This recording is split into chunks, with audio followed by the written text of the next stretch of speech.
Next week, you're the first seed coming in to the regional playoffs.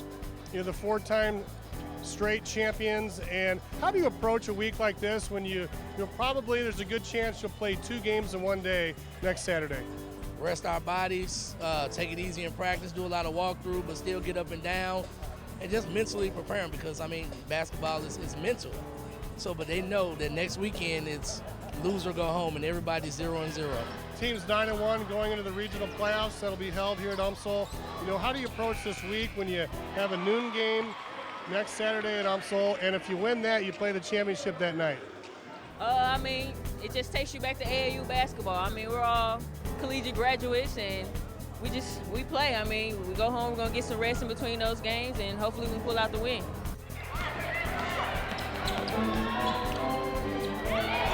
Next week, there's a chance you're going to play 2 games. You'll play at 12 noon, and if you win, you'll play the championship moving on at 7 p.m. How would you approach that?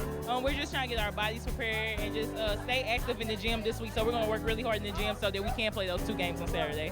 All right, thanks a lot, Shannon. You got 4 or 5 post players.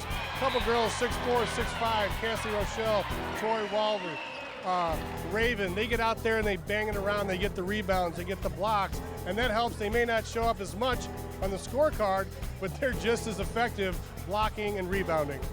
That's the part of the game that's not really, that's part of the game that's taken for granted. That's the most important part, the banging, the rebounding, the boxing out.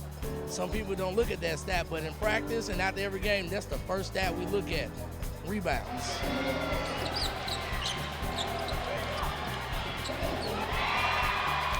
We have posts, but we have posts that can run. We have posts that can shoot. So it helps us in ways where we like to get up and down the floor, and these aren't necessarily post players that are the ones that just go stand under the basket. These are ones that we can have move around the perimeter, play defense against some guards, and that's what we like. I think it's always good to have good post players, and I think that's something we have. We have a solid post and solid guard, so I think that's what makes us a great team. Oh, they've bought into the program. I mean, we have 12 quality players. We can go 12 deep, and they understand it's not about it's a team victory. So, I mean, they just get it done. 6 times 12 is 72. Somebody else may score 17. Somebody may score 10, but we're well balanced. That's what I love about our roster.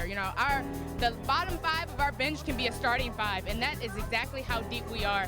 You're putting up huge points, and I look across the board, and not one player on the team had 20 points. What does that say about the balance that you have with the St. Louis Surge team? We're just an unselfish team. It's not about self. We just go out, whoever's open, whoever's high, whoever's hitting, we're going to get them the ball. So, I mean, we like to play together, and we like to win. You can't win selfishly.